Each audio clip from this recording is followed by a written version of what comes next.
your order at the Memoir Cafe? I don't know if you have this, but I We want have everything. some cornbread, but Okay. no sugar in it. I'll have some fried okra, some kind of greens, like maybe some kale to kind of balance all of that out. Okay. All right. Yeah, yeah. So the no sugar I'm curious about. The corn itself is pretty sweet. So you're not objecting to that. You just don't want any added sugar. That's the thing in Alabama. Some people put sugar in their cornbread, Yes. and some people don't. And I'm Oh, that's the dividing line. yeah. I didn't know that. Today's guest is Kim Bradley, whose collection of stories, Spillway, is recently out.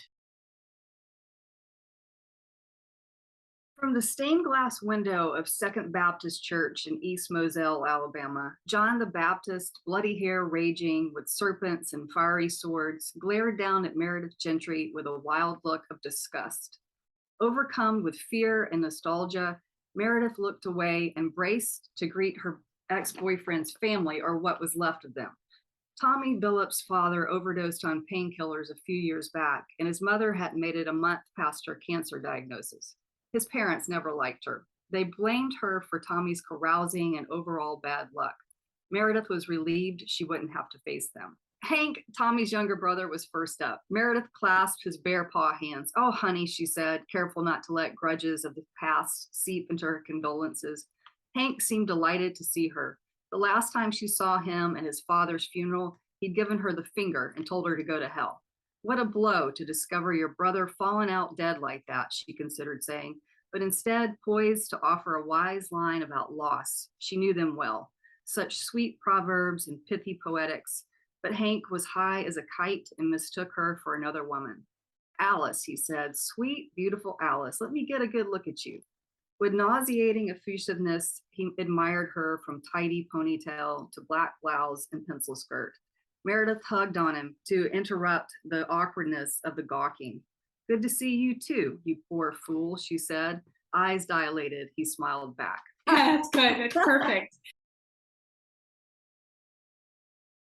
Okay, so it's 9 stories. Half of them are set in North Florida, where I live, and half of them are set in South Alabama, where I grew up. I didn't realize this until after the fact, but they're mostly characters who are in search of redemption. So some of those characters get a do-over. There are a couple of ghost stories also. I'd always wanted to do my own version of Miriam by Truman Capote. And so Alligator is that story. I wanted a haunting, and it comes in the form of an alligator. But There is something about home too. Feels like people who leave are people who stay and what that means. Yeah. Right, people who they can't stay, they can't go home. They find that it's not the same when they return. But then also, as far as ghosts and so forth, Tennessee Williams, I love this quote. He said about his own writing that every room must evoke a ghost. I just love that because as far as setting and so forth too, you're looking for all the skeletons and all of the history and the memory and so forth that's going on in this setting, in this landscape, and then you get to use all of that. I can't get into a story until there's something like really, really rich in the setting that I can just grab a hold of the roots, the soil, whatever it is, wherever it is. The setting is where all the trouble emerges, where those people are, where the story is. I love all of these stories so much. Each of these characters is so real, and it hits me in a different way. But I'm just wondering about where you come from, or basically the landscape of your childhood, if it does, affects your writing in this collection, but just maybe even more generally. Yeah, it definitely does. Although I grew up in South Alabama, and I don't live there anymore, I still try to understand it through my fiction. The images from my childhood play out a lot in the stories that I've written. Just in trying to kind of understand maybe haunting images, I don't mean that like scary haunting, but things that you're just trying to figure out. I mean, I think that the word haunting is so good because what I always tell people in like especially memoir is that whatever images stay with you, what whether they're memories or dreams, like they're really important. And Mhm. if you just trust them, it sounds like that's true for you in fiction too.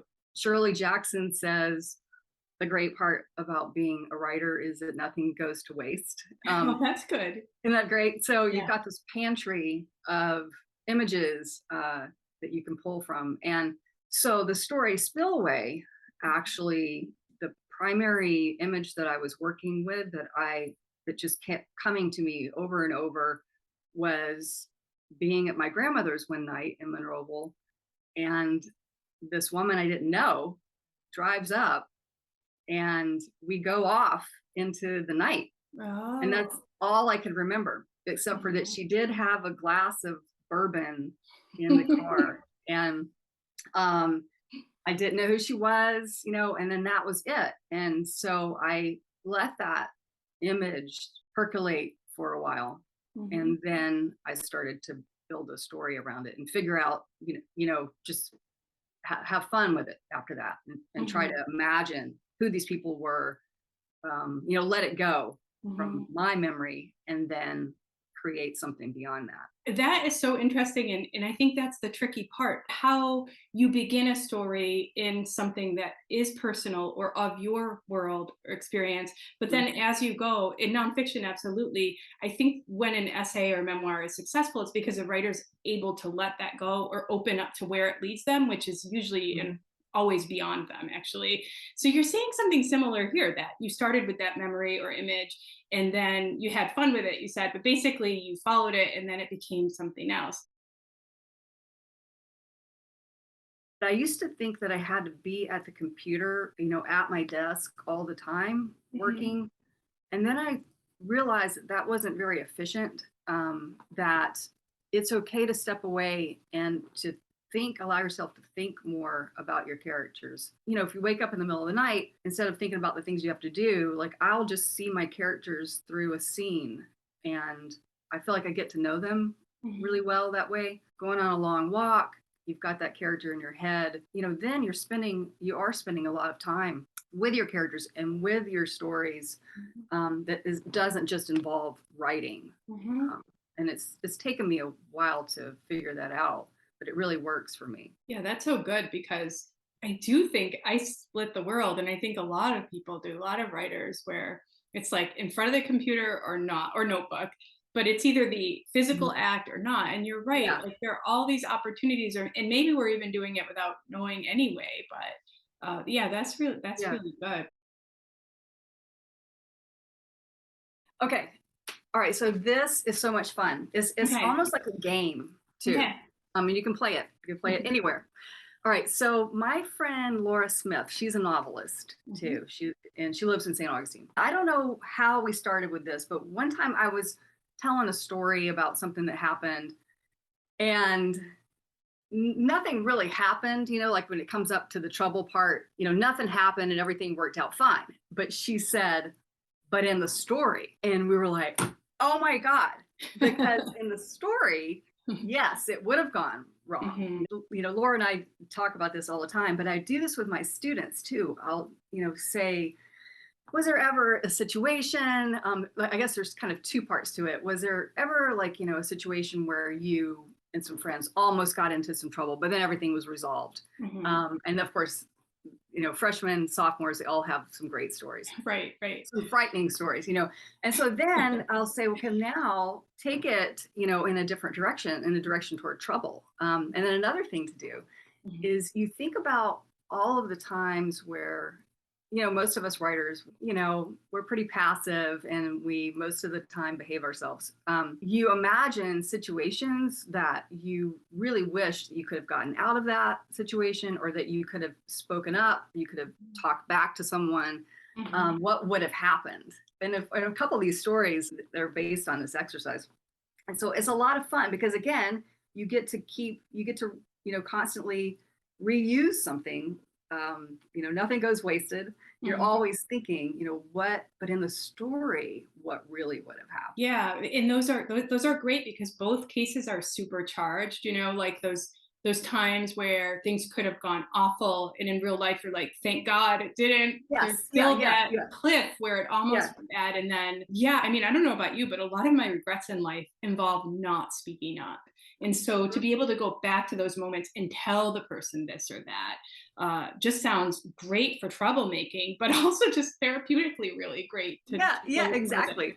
Exactly. Well, the story King of the Mountain, I was out in the lake country out near Gainesville, and my daughter was probably about 8 years old, and she was playing with the kids. There was this big pile of sand that this Mhm, guy had delivered, and mhm. I said, the kids were like, "Well, can we play in the sand?" I was like, "Sure, why not?"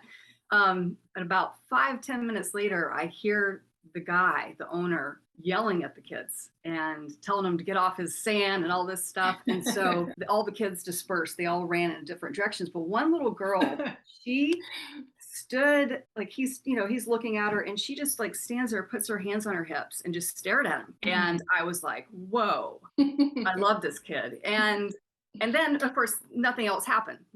And but in the story, Mhm, there's a lot of drama, a lot of mhm, things happen after that. So mhm. anyway, just fun stuff to imagine, some kind of trouble, some Yeah. kind of drama. And it probably doesn't surprise you, but as again, like as a person who writes nonfiction, mostly, so many of when you're telling about the stories, it does come from like this moment of reality or this image, like you talked about earlier, that of that little girl, or maybe the image is even the guy saying, "Get off my sand," which sounds so silly, but then that you blow it up, and then it goes to this Yeah. really interesting place, which is great.